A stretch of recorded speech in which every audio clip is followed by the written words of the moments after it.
But Kentucky Senator Rand Paul is walking away from this current proposal, at least, and he could be the one vote standing in the way of Obamacare repeal if it goes down that way. And he joins me now. Senator, good to see you.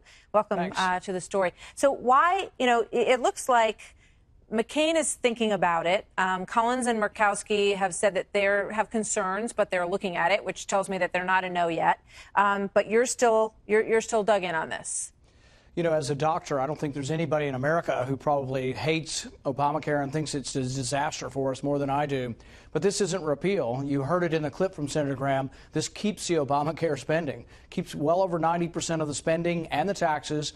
And then what it does is it reshuffles the money and it takes it from Democrat states and gives it to Republican states. I think it's going to end up looking, once people look at this bill, like a petty partisan bill that doesn't really fix the problem, because really what we're doing is, or what they want to do, is reshuffle the money, redistribute it from Republican to Democrat states, but basically keep all of the Obamacare money and taxes in place. That's not repeal in my book. We just had Governor Huckabee on, and I was talking to him in the break. He said, I think you could get all the Republican governors, to back this plan. He said you could probably get some of the Democrats as well. He said what they want is to have more control over this funding and this money. And if there are discrepancies between states, he said those can be worked out along the way. But this is better than nothing. It's about two things. It's control of the money, but it's also about money.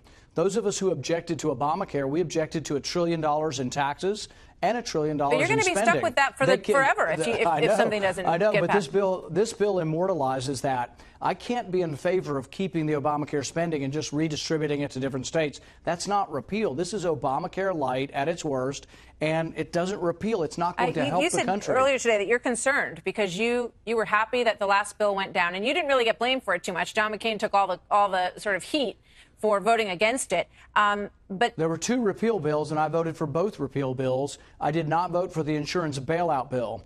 The only thing this bill has that's an advantage over the insurance bailout bill is this one doesn't have the insurance bailouts, but it still continues the Obamacare taxes, continues the Obamacare spending, and really just redistributes it, takes it from Democrat states and gives it to Republican states. This does not fix the problem, and I cannot be in favor of $1 trillion spending program. Well, I mean, no one can say that you didn't stand for that principle. You've said it all along, and I think a lot of people listen to your plan and understand the problems that you have with it.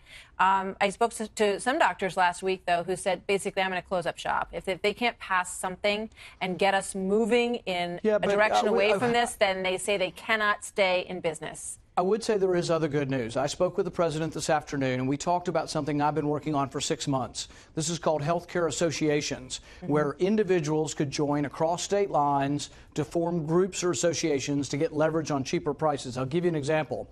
The National Restaurant Association, there are 2 million fast food restaurants, 15 million workers. Many of them don't have insurance. Under my plan, which costs $0 federal dollars, we would allow them to come together as a group and buy insurance all together in one group. They would get the leverage of lower prices. They'd be protected against pre-existing conditions. The president's going to do it next week or the week after. It's coming very soon. 12 days and I've been working ticking. very hard on that, and I think that's part of the fix. And it wouldn't be $1 trillion federal program like the Graham-Cassidy disaster. Understood. We'll keep a close eye on it. Senator Rand Paul, always good to have you here. Thank you very much.